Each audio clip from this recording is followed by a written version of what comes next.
Hello. I hope you're having a great day. I certainly am. And I have a lot on my heart. And so this video may be a little long, but I hope you'll watch it to the end because I'm saving the best for last. So, on October 26, 2014,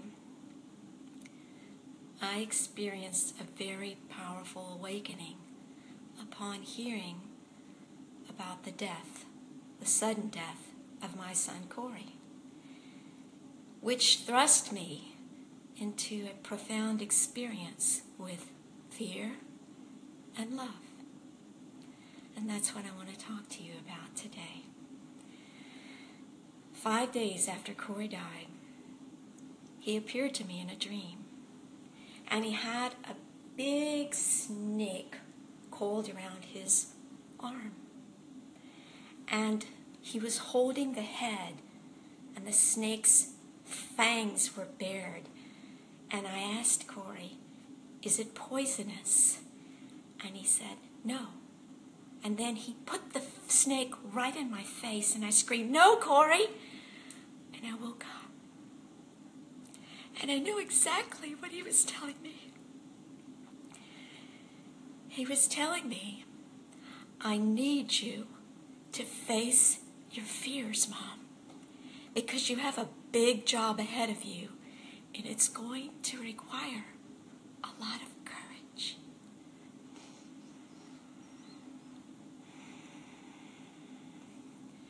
So I spent the next 2 years, I've spent it facing my fears, allowing and opening.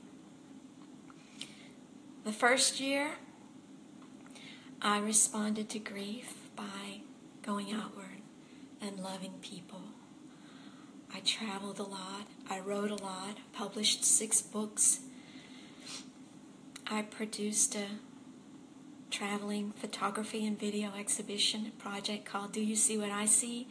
Inspiring people to love unconditionally by looking past our form and our story and seeing the infinitely beautiful souls that we all are. And I did it by eye-gazing with no words, spirit-to-spirit communication with homeless people. And then I took their picture as they were open. After about a year, Spirit began to tell me to go inward, that I needed to start loving myself. And up until then, I wasn't really aware that we all have a shadow and a light. And my shadow is this scared little girl that judges everything and everyone. And I had been pushing her aside and saying, "You're not good enough. I'm better than you." I was barely tolerating that part of me. I was acting like it didn't exist, ignoring it. And I realized that that part of me is not bad. That part of me is very, very important. And that part of me needs my love and attention. And so I began to face my fears. I began to see that part of me. I began this process of healing myself and loving myself completely. And what that looked like is almost as if there was a separate child, and life kept bringing me situations where I would see, "Oh my goodness, look, there is something there. I'm afraid of this." And often it was the fear of abandonment and rejection and the fear of not being enough.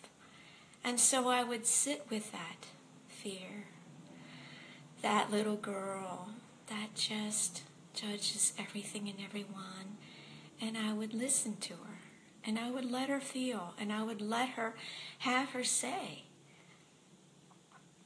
And I would sit with her in non-judgmental presence. And when she was finished, I can see that you're hurting. I can see why you're hurting. That's really tough. I'm sorry about that. Are you finished? Come here. I want to give you a hug.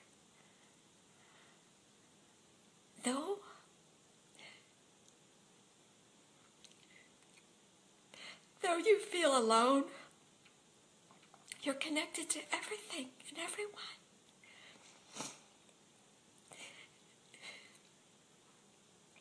And though you feel inadequate, you are enough. You're more than enough. And this is how I've been loving and healing myself and holding space for myself.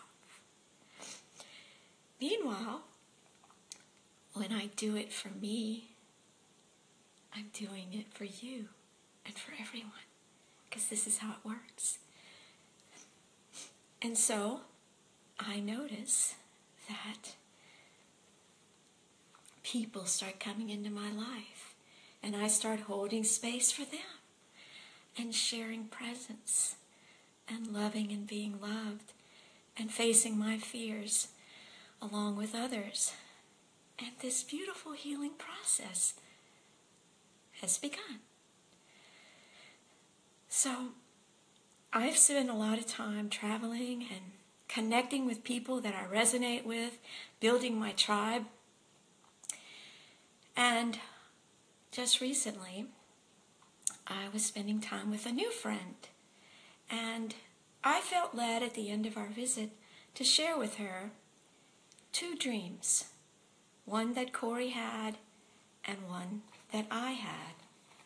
And I'm going to read this to you, Corey's dream from this book, Beyond This Space, my son Corey's story and how he changed my life. This was when he was living in San Diego. He said, I had a vivid dream during my retreat to Black Mountain 2 days ago, in which a playful friend embraced me in jest, only to morph into a grotesque, fanged, flesh-hungry demon. Head pressed against my neck. His skin was fair, and his eyes marked with wisdom, but his facial features protruded in ridges that revealed the most violent movements that were his purpose. In that instant, there was no fear. And I reached out and caressed his face and neck. For as a friend, I enjoyed his company. But as a mortal enemy, I could only deeply love. A couple of months ago, I had a dream. And there was a violent sexual predator that was in the dream. And he didn't harm me, but he wanted to. And I woke up, and I was afraid. I wasn't overwhelmed, but I noticed, oh, looky there. I'm afraid of a violent sexual predator. And this is my practice to face my fears and heal myself. So I decided to go back to sleep and to conjure this person back, which I did. And I stood in front of him, and I looked him in the eyes with love. I faced my fear. This is how I transmute my fear into love. So, as fate would have it, it wasn't an hour after I shared those 2 dreams with my friend that I had the opportunity to experience something very similar in real life. I had met with another new friend, and we were downtown Austin giving away free hugs and compliments. When we came down onto the street, before we began, I had my little free hug sign on, and we were standing on the corner of Congress and 7th Street. There were a lot of people around. And here comes this young African homeless guy who you could tell he was on some kind of drugs or something. And he was crossing the street and he made a beeline to me. And he stood there and he said, "Where is God? Tell me, where is God?" And I held out my arms. And he kept saying it, so I stepped closer to him, about a foot away from him. And I locked eyes with him, just giving him, I'm not saying a word, just giving him love. And he continued to rant. And he got closer. And he started pulling my hair like this and saying, "If you're God, what is the composition of this hair? How many strands is this?" And it was very deliberate and very crazy because he was ranting. And I didn't say a word. I just kept loving him. I kept looking at him with such love. I felt absolutely no fear. And he got really close. I mean, our foreheads were about touching, and it may have touched. And he kept continuing to rant. And I put his face in my hands.